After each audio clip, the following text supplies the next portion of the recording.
starting to get our legs underneath us on Saturdays. How we feeling, Mintzy?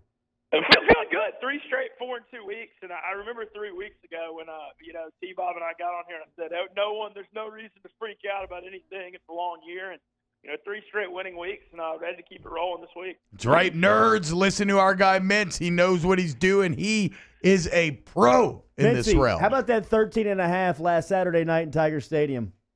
Oh man, had them all the way. Especially when they called back the interception on the kind of bogus call. Yeah. I couldn't believe LSU got the stops on the 4 downs in a row after that, man. That was great. What a cover, and also just what an atmosphere in Death Valley. Yeah. LSU, just no field goals at all. I mean, what was it, 48 plays, over 500 yards, perfect run-pass balance. I mean, just phenomenal. It was, in my opinion, it was the greatest offensive performance you've ever seen out of an LSU team. When you combine the stats with the context of the opponent, it was unreal. 4-2 last weekend, Mintzy. How we feeling going into this one? We're feeling good. We're 22-19 on the overall season now. 4-2, 3 weeks in a row. And it's funny that perfect lead-in with Florida, because that's going to be where we start here. Will Muschamp has a chance to get statues erected on South Carolina's campus. He beats Georgia and Florida back-to-back here. Florida's a 5-point favorite. It's an 11 a.m. game. I don't have a big opinion necessarily on the Florida by 5, but I do have an opinion. I think we're going to have a lot of punts in this 11 a.m. game. I like under 48. I think Muschamp will have his defense fired up to play Florida. I don't think either team really pushes the tempo too much. And even though Florida played a higher scoring game against LSU, I think that has a lot more to do with LSU's offense than anything else. So I like under 48, Florida, South Carolina. I think it's going to be a lot of fun. Love it. Second play. We're gonna second play. We're gonna go ahead and move on. This is actually Jimmy Ott, the Ott father, was talking about this one. This is he follows the same trend I follow. It's kind of getting out where unranked teams, when they're favored over ranked teams, have been covered like 80-85% last couple of years, and there's one game like that this week.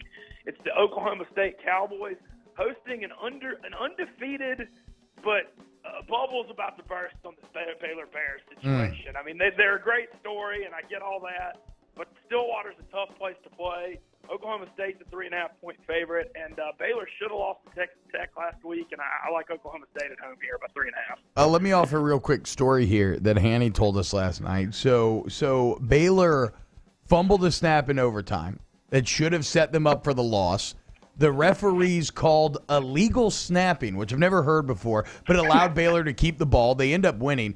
Baylor's AD, being an upstanding individual, came out after the game and said, we believe that to be an erroneous call. We're going to turn it in. Just saying, we think we got a lucky break here. Sure enough, the conference confirms it was an erroneous call. They were wrong. And then they fined the Baylor AD $25,000 for criticizing the refs.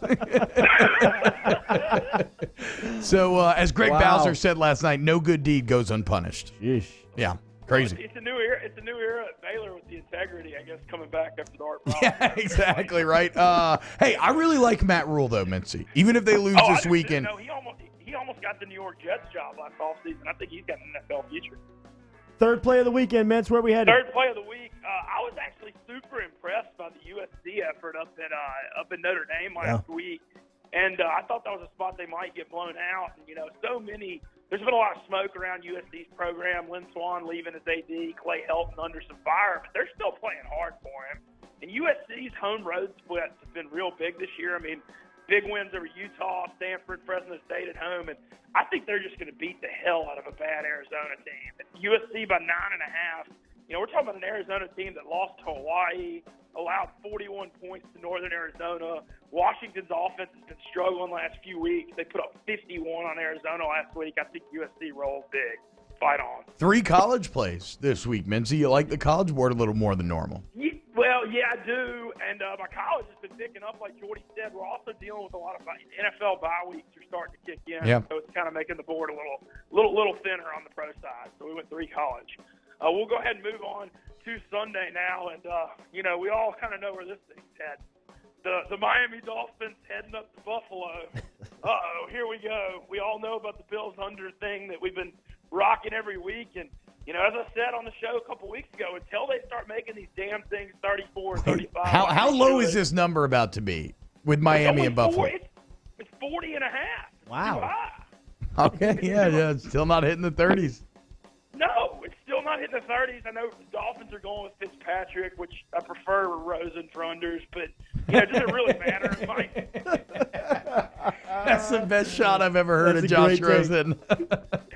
Well, Miami scored their first second-half touchdown of the year last week against the Redskins. Wow. So they score to get down by 1. They go for 2, and Kenyon Drake drops a bubble screen with 5 seconds left. I think he dropped it on purpose. Yeah, right. That's a thought.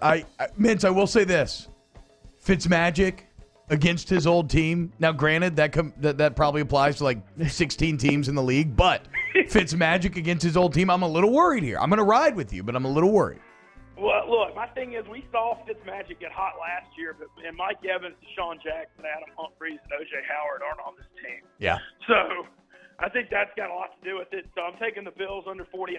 Like I said, until it gets to 35, I'm going to take that Bills under almost every week. And how about, by the way, the Buffalo Bills and Trey White, second best record in the AFC at 4-1. Yeah. Wow. Yeah, man. And played New England as good as anybody. Yeah, Bills Mafia's loving this year for sure. Fifth play of the weekend.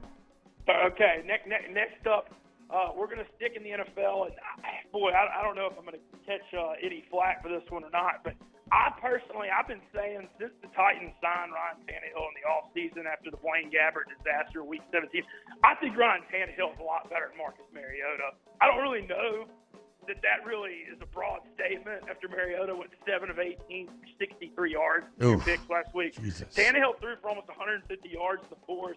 I actually think, in Miami, he's not great, but when he's healthy, he's competent.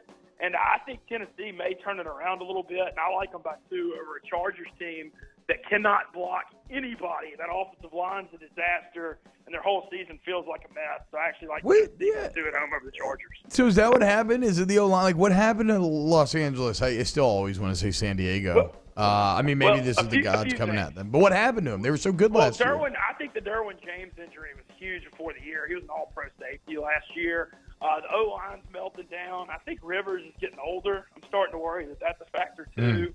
But it just feels like they missed, like last year they had that great 12-4 year. It feels like they kind of missed their window. And I actually think Tennessee might get it together with Tannehill. I may be in the minority here, but I just think Mariota was so incompetent that Tennessee could, fight back at least a little bit. So I like the Titans by 2. And the final play, we're actually going to head up to Soldier Field here. Saints-Bears, 325. Is the whole world on its head? LSU wins shootouts and Saints win defensive struggles. I mean, it's like everything's flipped. But this game at Chicago, at Soldier Field, I mean, the Saints maybe – I'm a little worried about the Kamara high ankle issue. Yeah. I mean, if he's banged up, Jared Cook's banged up.